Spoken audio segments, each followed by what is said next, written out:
পতিত আওয়ামী লীগ সরকারের আমলে গুমের পর টর্চার সেলে নিয়ে উপড়ে ফেলা হতো দাঁত ও নখ। বৈদ্যুতিক শকের পাশাপাশি মূলত ৬টি পদ্ধতিতে নির্যাতন চালাত আইনশৃঙ্খলা বাহিনী ও গোয়েন্দা সংস্থার সদস্যরা। গুমের শিকার হয়ে অনেকে বন্দী ছিলেন একটানা ৩৯১ দিন। তাদের বিভীষিকাময় অভিজ্ঞতার কথা উঠে এসেছে গুম সংক্রান্ত তদন্ত কমিশনের দ্বিতীয় প্রতিবেদনে। গুমের পর এই টর্চার সেলে এনে নানা কায়দায় করা হতো নির্যাতন। প্রতিটি সেলেই ছিল সিসিটিভি ক্যামেরা, আর তা দিয়ে চলত সার্বক্ষণিক পর্যবেক্ষণ। নির্যাতনের কারণে শারীরিক মানসিক দীর্ঘমেয়াদী ট্রমার মধ্যে পড়তে হয় গুমের শিকার ব্যক্তিদের। বিভীষিকাময় সেসব দিনের কথা তুলে ধরেছেন গুম হওয়া ২৫৩ জন। গেল ৪ঠা জুন সেই প্রতিবেদন প্রধান উপদেষ্টার কাছে জমা দেয় তদন্ত কমিশন। নারীদের ওড়না সরিয়ে গ্রিলের সঙ্গে হাত বেঁধে রাখা হতো, গ্লাস দিয়ে উপড়ে ফেলা হতো দাঁত, রিভলভিং চেয়ারে বসিয়েও চলত নির্যাতন। কখনো কখনো বাঁশ ব্যবহার করে মারধর করতেন নির্যাতনকারীরা। চেয়ারের সঙ্গে হাত পা বেঁধে দেওয়া হতো বৈদ্যুতিক শক, মুখে কাপড় দিয়ে ঢালা হতো গরম পানি। যেভাবে বন্দীদেরকে নির্যাতন করা হতো এবং তাদেরকে বন্দি করে রাখা হতো, এইটা খুবই বিভৎস এবং এটা অলরেডি আপনার বন্দীদের মুখ থেকে এই জবানবন্দিগুলো এসছে। এরপর জনসম্মুখে হাজিরের সময় নির্যাতনের চিহ্ন গোপনের কোনো চেষ্টাই বাদ দেয়নি গুমে জড়িতরা। এই যে গুমের সংস্কৃতি, এইটা কিন্তু একটা ভয়াবহ আকারে বাংলাদেশের রাজনৈতিক, অর্থনৈতিক এবং দায়মুক্তির সংস্কৃতি হিসাবে গড়ে উঠেছিল। তৎকালীন সরকার এবং সরকারের নিয়ন্ত্রণাধীন যেই বাহিনীগুলো ছিল, তারা কিন্তু এই গুমকে হাতিয়ার হিসেবে ব্যবহার করেছে। এখন পর্যন্ত ১৮৫০ অভিযোগ পেয়েছে তদন্ত কমিশন। এর মধ্যে ১৩৫০ অভিযোগ যাচাই শেষে তৈরি করা হয়েছে প্রতিবেদন।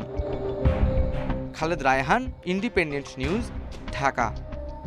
২৪-এর আন্দোলন যেন আবারও ফিরিয়ে আনলেন বেসরকারি বিশ্ববিদ্যালয়ের শিক্ষার্থীরা। ইস্ট ওয়েস্ট বিশ্ববিদ্যালয় এলাকায় বাংলা ব্লকেটের স্মরণে প্রতীকী মিছিল আর চিত্র প্রদর্শন করেন তারা।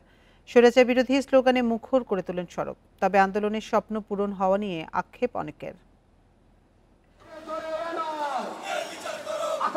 বৃহস্পতিবার বিকেলে যেন ২৪-এর বৈষম্য বিরোধী আন্দোলন আবার ফিরে আসে ইস্ট ওয়েস্ট বিশ্ববিদ্যালয় এলাকায়। স্বৈরাচারের বিরুদ্ধে শিহরণ জাগানো সেই স্লোগানে মুখর হয় সড়ক। তবে এ প্রতিবাদ মিছিল প্রতীকী। গণ অভ্যুত্থানের সেই বাংলা ব্লকেটের দিনটি স্মরণ করে বেসরকারি বিশ্ববিদ্যালয়ের শিক্ষার্থীদের এ আয়োজন। এর আগে আন্দোলনের উত্তাল সময়ের চিত্র প্রদর্শন করা হয় সড়কে। আমরা 10ই জুলাই যে আন্দোলন শুরু করেছিলাম, সেটি আমাদেরকে পৌঁছে দিয়েছিল গণভবনের সেই মার্চ পর্যন্ত। আমরা সেই স্বৈরাচারী সরকারকে হটাতে সক্ষম হয়েছি। সেম ম্যানার আমরা ওই দিন রাজপথে দাঁড়িয়ে যাই। আমাদের দেখা দেখিতে আশেপাশে ইউনিভার্সিটি কলেজের স্টুডেন্টরা চলে আসে এবং আমাদের কর্মসূচি সফল করে। স্বৈরাচার শেখ হাসিনার পতন হলেও যে স্বপ্ন নিয়ে রাজপথে ছিলেন শিক্ষার্থীরা, তা এখনো পূরণ হয়নি বলে আক্ষেপ অনেকের। শেখ হাসিনা গিয়েছে, কিন্তু ফ্যাসিবাদী ব্যবস্থার কি পতন হয়েছে? ফ্যাসিবাদী ব্যবস্থার পতন হয়নি। আমরা এই গুটি কয়েক 15-10 জন যেখানে আমরা ওই দিন 10 জুলাই দাঁড়িয়েছিলাম, আমরা এখান থেকে আবারও শপথ নিচ্ছি, এই রাষ্ট্রের এই ফ্যাসিবাদী ব্যবস্থা আমরাই ভাঙবো একদিন। আন্দোলন আজকে সফল, কিন্তু আমরা যা চেয়েছিলাম, যে বৈষম্য আমরা চেয়েছিলাম যে আমরা বৈষম্য না থাক, সেই বৈষম্য এখনো বাংলার মাটিতে রয়েছে। গেল বছরের 10 জুলাই বাংলা ব্লকেট কর্মসূচি দেয় বৈষম্য বিরোধী ছাত্র আন্দোলন।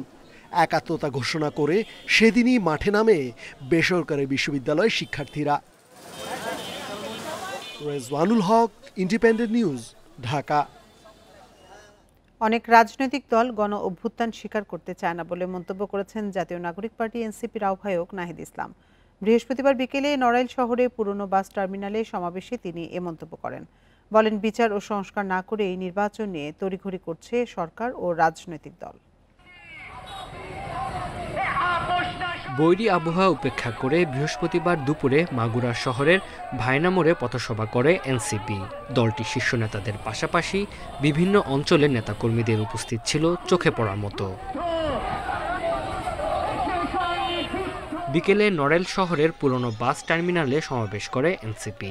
এ সময় পার্টির আহ্বায়ক নাহিদ ইসলাম বলেন, রাজনৈতিক দলগুলো আসন ভাগাভাগির জন্য ব্যস্ত হয়ে পড়েছে। তারা মনে করে ক্ষমতা পরিবর্তনের জন্যই গণ অভ্যুত্থান হয়েছিল। দেশের রাজনৈতিক যে দলগুলো রয়েছিল তারা কিভাবে ক্ষমতার জন্য আসন ভাগ বাটোয়ারার জন্য ব্যস্ত হয়ে গিয়েছিল। একটা গণ অভ্যুত্থানকে তারা গণ অভ্যুত্থান হিসেবেই স্বীকার করতে চায় না। তারা মনে করে শুধু ক্ষমতার পরিবর্তনের জন্যই এই গণ অভ্যুত্থান হয়েছিল।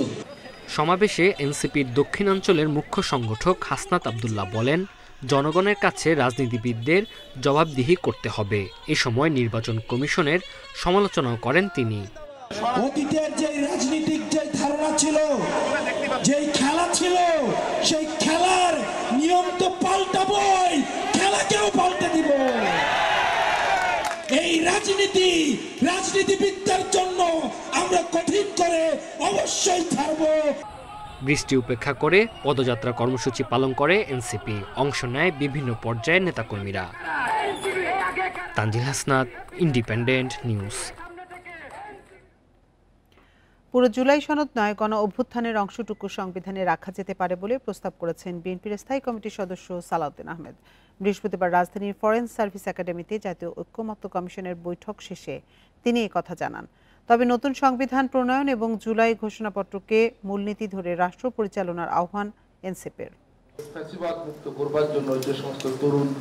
প্রধান বিচারপতি নিয়োগ, তত্ত্বাবধায়ক সরকার ও জরুরি অবস্থা ঘোষণা, এ তিন বিষয় নিয়ে জাতীয় ঐকমত্য কমিশনের বৈঠকে অংশ নেয় সকল রাজনৈতিক দল। বৃহস্পতিবারের এ বৈঠকে অনেক বিষয়ে ভিন্নমত থাকলেও তত্ত্বাবধায়ক সরকার নিয়ে একমত দলগুলো। বৈঠক শেষে ঐকমত্য কমিশনের সহসভাপতি আলী রিয়াজ জানান, তত্ত্বাবধায়ক সরকার কোন প্রক্রিয়ায় হবে এই বিষয়ে আরও আলোচনা হবে। বিভিন্ন যে সমস্ত প্রস্তাব ছিল সেগুলো ক্ষেত্রে রাজনৈতিক দলগুলোর কাছ থেকে যে সমস্ত মতামত পাওয়া গেছে তার ভিত্তিতে ঐকমত্য কমিশনের পক্ষ থেকে দুটো বিকল্প প্রস্তাব দেওয়া হয়েছিল। আজকে একটি নীতিমেলা করে প্রধান বিচারপতি নিয়োগের প্রস্তাব দেন প্রতিনিধিরা। সংবিধানে কেয়ারটেকার সরকার ব্যবস্থা ফিরে আসবে, প্রত্যাবর্তন করা হবে, এ বিষয়ে আমরা একমত হয়েছি। জ্যেষ্ঠতম দুইজন বিচারকের মধ্যে থেকে একজন প্রধান বিচারপতি নিয়োগ করার বিষয়ে সিদ্ধান্ত গ্রহণ করা হলে সেটা এখানে বিচার বিভাগের পৃথকীকরণ এবং সামগ্রিক রাষ্ট্রীয় ব্যবস্থাপনার জন্য মঙ্গলজনক হবে। সংসদের উচ্চকক্ষের গঠন প্রণালী ঠিক করার পর তত্ত্বাবধায়ক সরকার গঠনের প্রস্তাব বিএনপির। জুলাই সনদের গণঅভ্যুত্থান অংশটুকু সংবিধানের চতুর্থ তফসিলে রাখার প্রস্তাব দেন দলটির স্থায়ী কমিটির এই সদস্য। যে জরুরি অবস্থা জারি করার পরেও রাইট টু লাইফের সাথে সংযুক্ত কোনো ফান্ডামেন্টাল রাইট এখানে লঙ্ঘন করা যাবে না, এটা বাদ রাখতে। এটাতে ন্যাশনাল এবং ইন্টারন্যাশনাল অনেক কনভেনশন আছে। গণ অভ্যুত্থান 2024 এর মর্যাদা, গুরুত্ব, মহিমা আমরা ধারণ করি, আমরা এটাকে স্বীকৃতি দিই, সারা জাতি স্বীকৃতি দেয়। তবে নতুন সংবিধান প্রণয়ন ও জুলাই ঘোষণাপত্র অন্তর্ভুক্ত করার আহ্বান জানান জাতীয় নাগরিক পার্টির সদস্য সচিব। জাতীয় নাগরিক পার্টি মনে করে বাংলাদেশে একটি নতুন সংবিধান প্রয়োজন, যার জন্য গণপরিষদ নির্বাচনের আয়োজন করতে হবে এবং সেই নতুন সংবিধানের প্রিয়াম্বলে, প্রস্তাবনায় জুলাই ঘোষণাপত্র সংযুক্ত করতে হবে। দলগুলোর সহযোগিতা থাকলে চলতি মাসের মধ্যেই জুলাই সনদ তৈরি সম্ভব বলে আশা করে কমিশন। মেহেদী হাসান, ইন্ডিপেন্ডেন্ট নিউজ, ঢাকা। ডিসেম্বরের মধ্যে নির্বাচনের প্রস্তুতি শেষ করার নির্দেশনা ইতিবাচক হিসেবে দেখছে বিএনপি। এবারে নির্বাচন সবার কাছে গ্রহণযোগ্য হবে বলেও আশাবাদী দল। এদিকে অংশগ্রহণমূলক নির্বাচনের নামে আওয়ামী লীগকে ভোটে আনতে ষড়যন্ত্র হচ্ছে বলে দাবি জামায়াতের। বৃহস্পতিবার রাজধানীতে এক অনুষ্ঠানে এসব কথা বলেন দল দুটির নেতারা। জুলাই গণঅভ্যুত্থানে সাংবাদিকদের ভূমিকা শীর্ষক আলোচনা এবং শহীদ সাংবাদিক পরিবারের সম্মাননা উপলক্ষে এই আয়োজন। সাংবাদিকদের সংগঠন বিএফইউজে এবং ডিইউজের উদ্যোগে এ অনুষ্ঠানে যোগ দেন বিএনপি, জামাত সহ বিভিন্ন রাজনৈতিক দল ও বিভিন্ন সংগঠনের প্রতিনিধিরা। প্রধান অতিথির বক্তব্যে বিএনপি মহাসচিব বলেন, রাষ্ট্র সংস্কারের প্রস্তাব শুরুতে বিএনপি দিয়েছে। এ নিয়ে বিএনপির বিরুদ্ধে অনেকের দেয়া বক্তব্য দুঃখজনক। মির্জা ফখরুল বলেন, দেশের মানুষ একটি গ্রহণযোগ্য ভোটের জন্য জীবন দিয়েছে, তাই দ্রুত নির্বাচনের কোনো বিকল্প নেই। আমি আজকে ডক্টর প্রফেসর ইউনূসকে ধন্যবাদ দিতে চাই এই ফোরাম থেকে, যে তিনি নির্দেশ দিয়েছেন ডিসেম্বরের মধ্যে নির্বাচনের সব কাজ গুছিয়ে রাখার জন্য নির্বাচন কমিশনকে। এটা একটা অত্যন্ত ইতিবাচক ব্যাপার, and he deserves thanks for that. আমরা আশা করব যে নির্বাচন কমিশন এই কাজটা খুব দ্রুততার সঙ্গে শেষ করে তার নির্বাচনের একটা পরিবেশ তৈরি করবে। আমরা দাবি করছি যে এই নির্বাচনে যেন অবাধ, নিরপেক্ষ এবং সকলের কাছে গ্রহণযোগ্য হয়। অনুষ্ঠানে জামাতের সেক্রেটারি জেনারেল দাবি করেন, নির্বাচন নিয়ে আবারও ষড়যন্ত্র হচ্ছে। সুষ্ঠু নির্বাচনের স্বার্থে তর্ক বিতর্ক হতে পারে, তবে রাজনৈতিক দলগুলোর মধ্যে বিভেদ কাম্য নয়। আমাদের দেশে নির্বাচন আর সরকার পরিবর্তনের সময় আসলে পরাশক্তি যে খেলা হয়, সে খেলাও আমরা এখন কিন্তু দেখতে পাচ্ছি। আওয়ামী লীগকে ইলেকশনে স্পেস দেওয়ার জন্য কোন কায়দায় একটা inclusive election, refined Awami League, নানান ফিলোসফির নামে বাংলাদেশে নতুন কোনো দরজা ওপেন করার একটা আন্তর্জাতিক চক্রান্ত চলছে, এদেশের মানুষকে ইউজ করে, কোনো পলিটিক্যাল শক্তিকে ব্যবহার করে। পরে জুলাই গণঅভ্যুত্থানে শহীদ 6 সাংবাদিকের পরিবারের হাতে সম্মাননা তুলে দেন বিএনপি মহাসচিব। Mahmud Sharif, Independent News, Dhaka. Postal ব্যালটে ভোট দিতে পারবেন প্রবাসীরা। বৃহস্পতিবার ইসিতে এক বৈঠক শেষে ব্রিফিংয়ে কমিশনার আবুল ফজল সানাউল্লাহ জানান, জাতীয় সংসদ ও স্থানীয় সরকার নির্বাচনে ইভিএম এর ব্যবহার থাকছে না। এছাড়া নির্বাচনী প্রতীক হিসেবে শাপলা না রাখা এবং নতুন দল নিবন্ধনের আবেদনে প্রাথমিক যাচাই বাছাই শেষ হয়েছে বলেও জানান তিনি। আগারগাঁওয়ে নির্বাচন কমিশন ভবনে ইসির ৮ম সভা অনুষ্ঠিত হয়। সিইসি এএমএম নাসির উদ্দিনের নেতৃত্বে অংশ নেন 4 কমিশনার, সিনিয়র সচিব ও সরকারি কর্মকর্তারা। গণপ্রতিনিধিত্ব আদেশ, নির্বাচন কর্মকর্তা আইন সংশোধন, প্রার্থীর হলফনামা পরিমার্জন সহ আইনি সংস্কারের মতো একগুচ্ছ সুপারিশ চূড়ান্ত করার বিষয়ে আলোচনা হয়।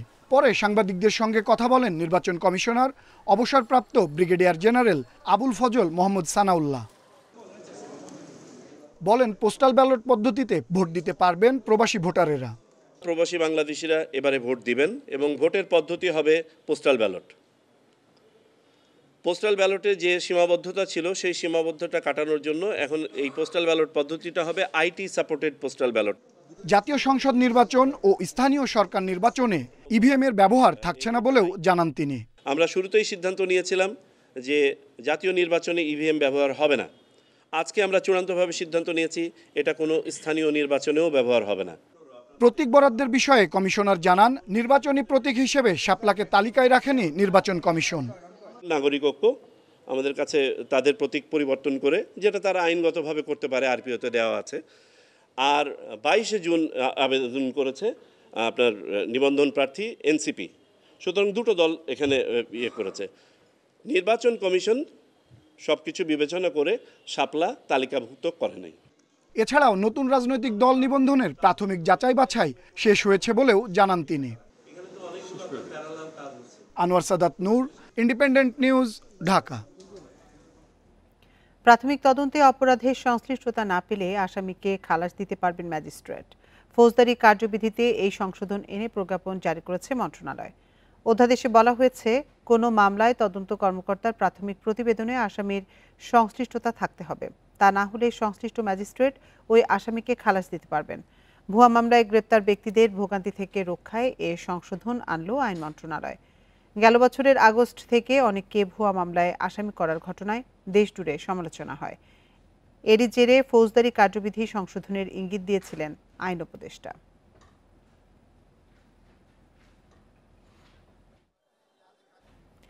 জেলা ও দায়রা জজ সহ বিচার বিভাগের 18 কর্মকর্তাকে অবসরে পাঠিয়েছে সরকার। চাকরির মেয়াদ 25 বছর পূর্ণ হওয়ায় এই সিদ্ধান্ত নেওয়া হয়েছে বলে প্রজ্ঞাপনে উল্লেখ করা হয়েছে।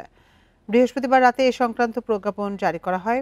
অবসরে পাঠানো বিচারকদের মধ্যে বিকাশ কুমার সাহা, শেখ মফিজুর রহমান, মাহবুবার রহমান সরকার, শেখ গোলাম মাহবুব, মুজিবুর রহমান, এহসানুল হক জেলা ও দায়রা জজ পদমর্যাদার। এছাড়া অতিরিক্ত জেলা ও দায়রা জজ রয়েছেন মোহাম্মদ নুরুল ইসলাম, যুগ্ম জজ AKM এনামুল করিম।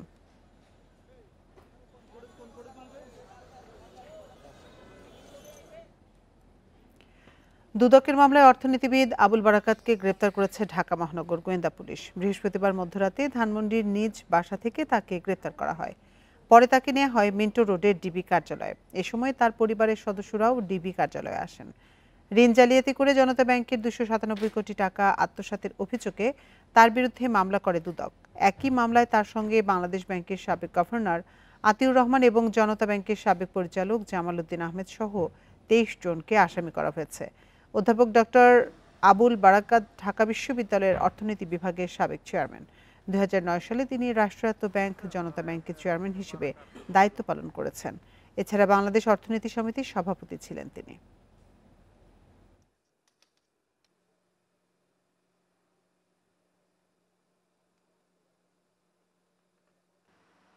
পুরোটা সুষ্ঠু তদন্ত চাই। এভাবে করে কাউকে আমরা কোনো রকমের কাগজপত্র দেখি নাই, যে কোনো ধরনের কাগজপত্র দেখি নাই, যে গ্রেফতারি পরোয়ানা বা ওয়ারেন্ট কিছুই আমরা দেখি না। আমাদের কাছে কোনো কাগজ নাই, আমরা জাস্ট লস্ট। আমরা আপনাদেরকে যা বলবো আমাদের বলারও কিছু নাই। ফেনীর মুহুরী, সিলোনিয়া ও কহুয়া নদীর পানিতে এখনো প্লাবিত হচ্ছে নতুন নতুন এলাকা। 3 উপজেলার 106টি গ্রামে পানিবন্দী লক্ষাধিক মানুষ। ফুলগাজীতে মাছ ধরার সময় বন্যার পানিতে একজনের মৃত্যুর খবর পাওয়া গেছে। জেলা প্রশাসন বলছে 82টি আশ্রয় কেন্দ্রে প্রায় 9200 মানুষ অবস্থান করছেন। তাদের খাবারের ব্যবস্থা করা হয়েছে। উদ্ধার ও ত্রাণ সহায়তায় অংশ নিয়েছেন সেনাবাহিনী, বিজিবি ও পুলিশ। পরশুরাম ও ফুলগাজী উপজেলায় অসুস্থ 18 জনকে উদ্ধার করা হয়েছে। গত 7 জুলাই থেকে টানা বর্ষণ ও উজান থেকে নেমে আসা পাহাড়ি ঢলে পরশুরাম ও ফুলগাজীর মোট 21টি স্থানের বাঁধ ভেঙে প্লাবিত হচ্ছে লোকালয়।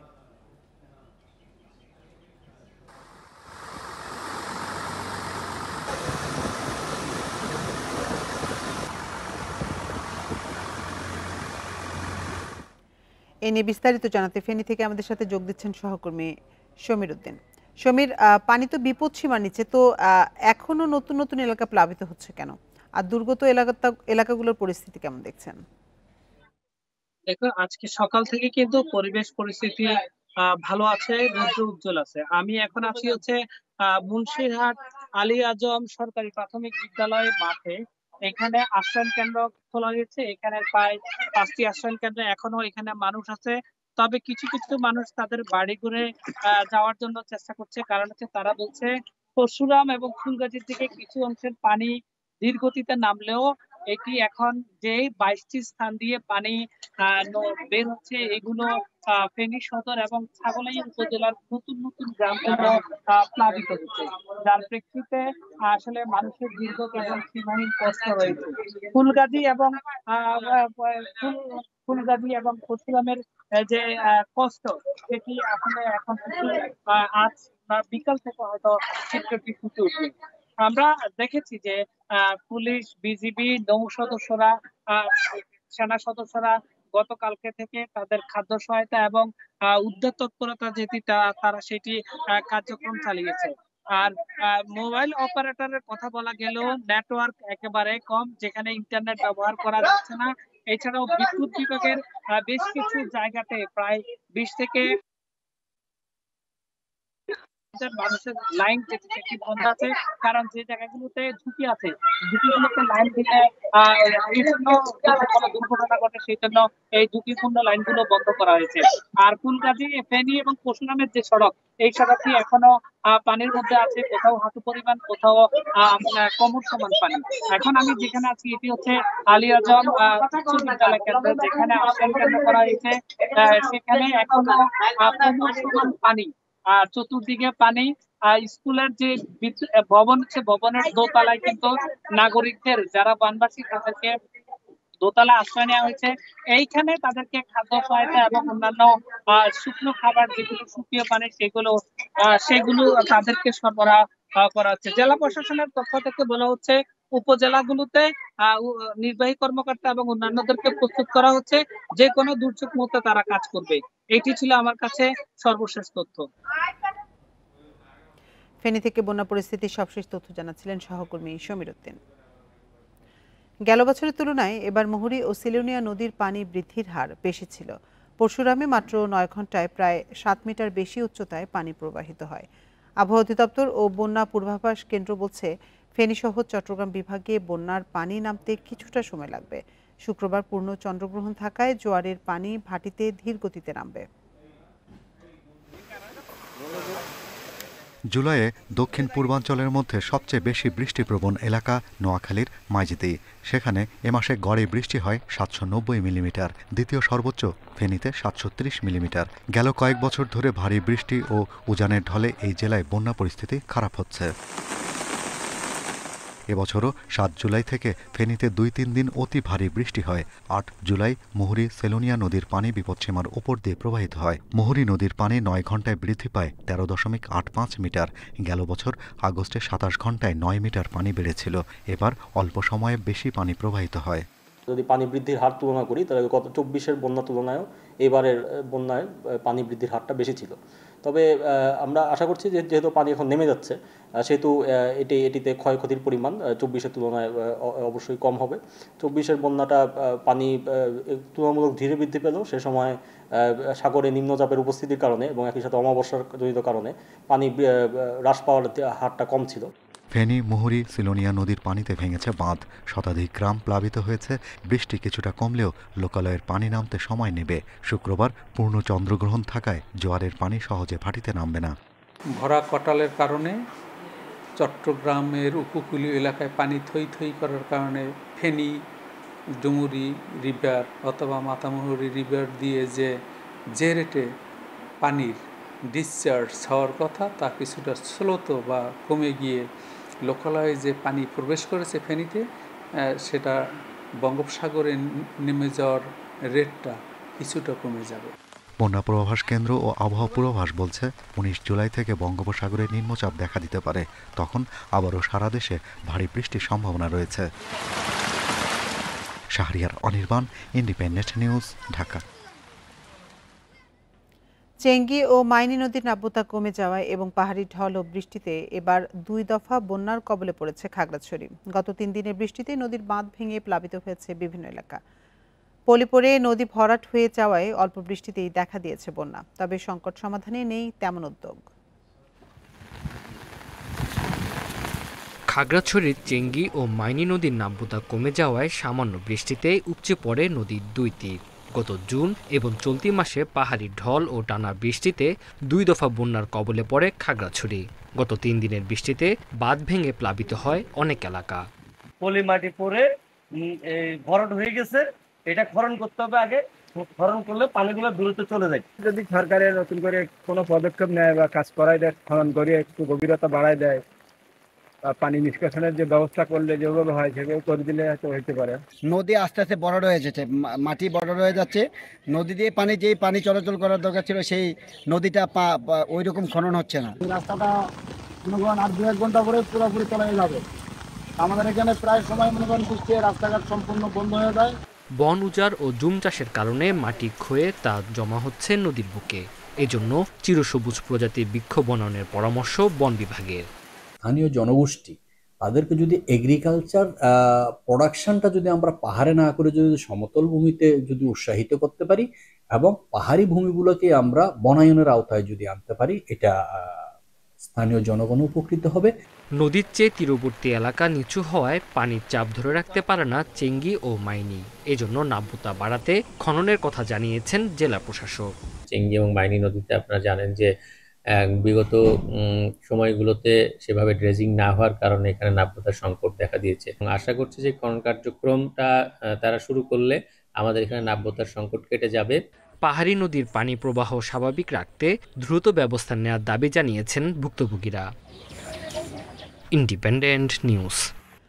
আইনি জটিলতায় রাঙ্গামাটিতে প্রাথমিক বিদ্যালয়ে শিক্ষক নিয়োগ দিতে পারছে না জেলা পরিষদ। গত 5 বছর ধরে বন্ধ আছে নিয়োগ কার্যক্রম।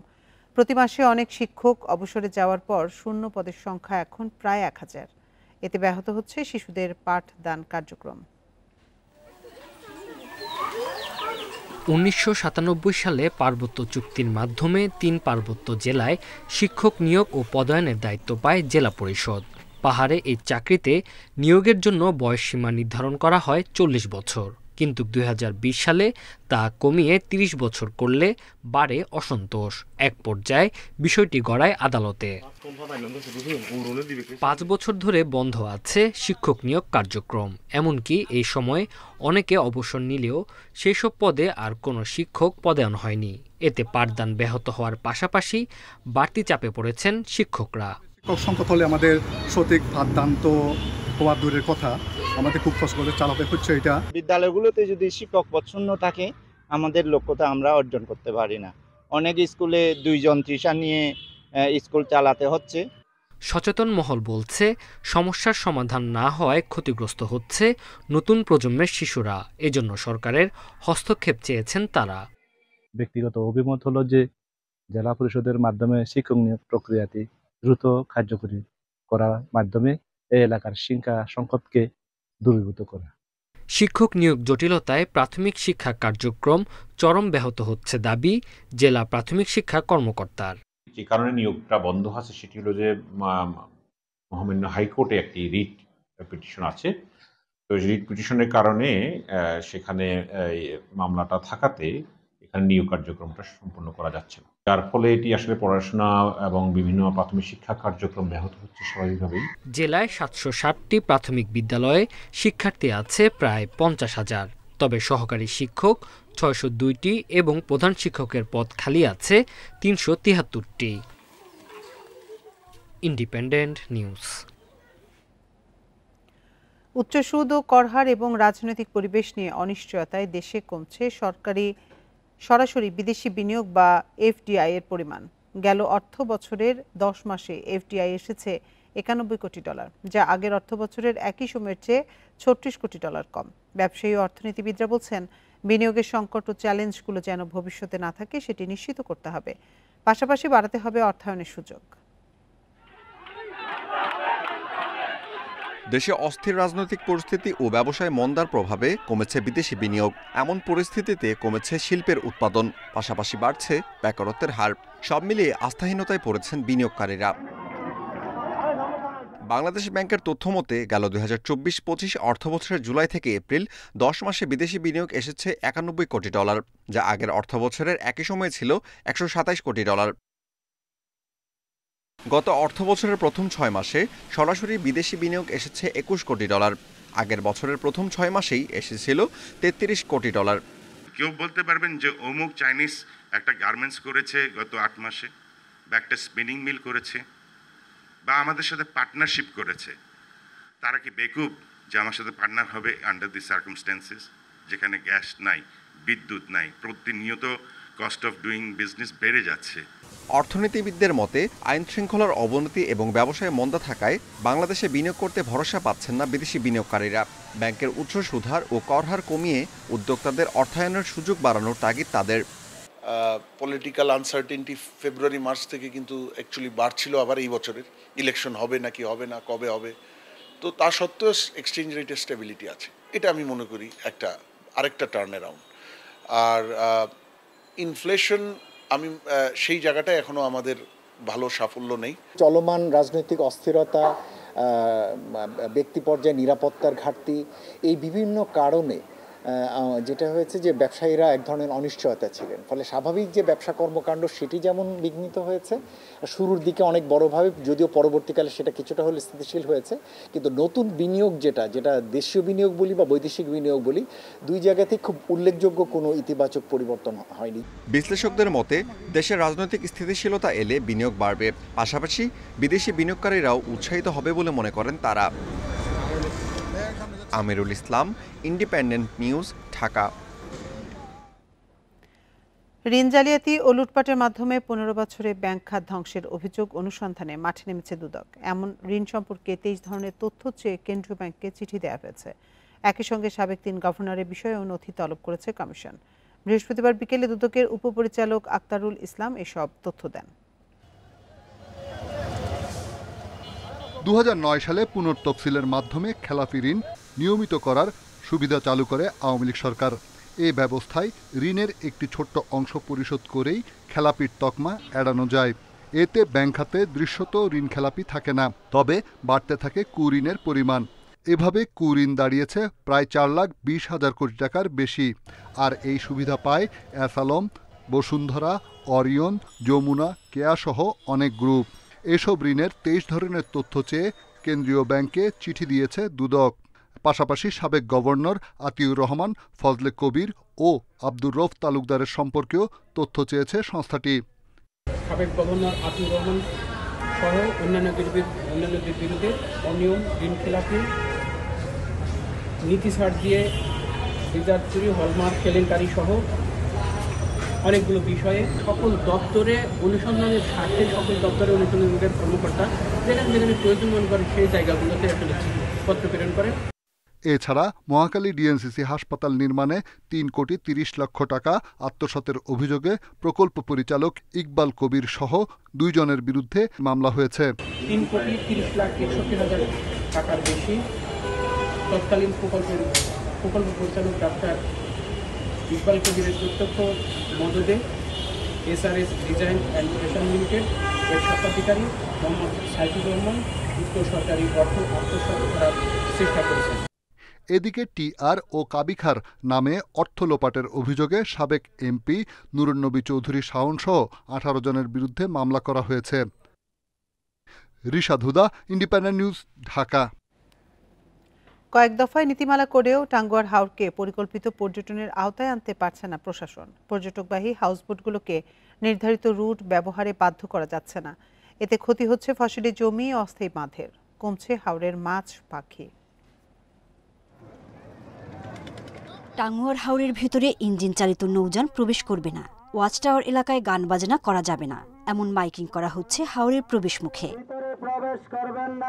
তবে মাইকিং এর নৌকার পাশ দিয়ে প্রবেশ করছে বড় বড় হাউসবোট সহ ইঞ্জিন চালিত নৌকা। চলছে সাউন্ড সিস্টেম ব্যবহার করে গান বাজনা। তুমি মাইক নিও না, মাইক চলে না, আমরা ওই সুলমানপুর আর এদিক থেকে আমরা বন্ধ করে দিই। হাউসবোট যদি হাওরের মাঝখানে থাকে তাহলে আমাদের সুবিধা হয়, জায়গা পরিষ্কার থাকে। আর এই ছোট ছোট নৌকা দিয়া আইসা মনে করেন যে ওরা ঘুরে। পর্যটকবাহী হাউসবোট নির্ধারিত রুট না মানায় ফসলি জমি অস্থায়ী বাঁধের ক্ষতি হচ্ছে, কমছে হাওরের মাছ। নৌযান প্রবেশ না করলে হাওরের পরিবেশ ঠিক থাকবে বলছেন পর্যটকরা। পরিবেশটা যদি ওই বোটগুলো না ঢুকে তাহলে খুবই ভালো থাকবে, ঠিক আছে। এখানে ওই বোটগুলো ঢুকাতে মনে করেন যে আপনার পরিবেশটা অনেক খারাপ হয়ে গেছে। সম্প্রতি জেলা প্রশাসন টাঙ্গুয়ার হাওরে পর্যটকদের চলাচলে কয়েক দফা নীতিমালা প্রণয়ন করেছে। এই নীতিমালা বাস্তবায়নে প্রচারণা চালানোর পাশাপাশি না মানলে জরিমানাও করা হচ্ছে। আমাদের স্থানীয় যে উপজেলা নির্বাহী অফিসার আছেন উনি নিয়মিত অভিযান পরিচালনা করছেন। এই বিষয়ে আমরা শক্ত অবস্থানে আছি। আমরা হাউসবোট যে মালিক যারা তাদেরকে নিয়ে বসেছি, তারা আমাদের কাছে অঙ্গীকার করেছে তারা হাউসবোট ওয়াচ টাওয়ার এলাকায় প্রবেশ করাবে না। কেউ যদি এর ব্যত্যয় ঘটায় তার বিরুদ্ধে প্রয়োজনীয় আইনানুগ ব্যবস্থা নেওয়া হবে। টাঙ্গুয়ার হাওরে গত ৫ বছর ধরে হাউসবোট চলাচল করছে, প্রতি বছরই বাড়ছে সংখ্যা। বর্তমানে হাউসবোট আছে ৫০০-র বেশি। Independent news. আর এই ছিল এখনকার সংবাদে। ইন্ডিপেন্ডেন্ট টেলিভিশনের সব খবরে বিস্তারিত জানতে চোখ রাখুন ফেসবুক, ইউটিউব এবং এক্সে। এতক্ষণ সাথে থাকার জন্য ধন্যবাদ সবাইকে।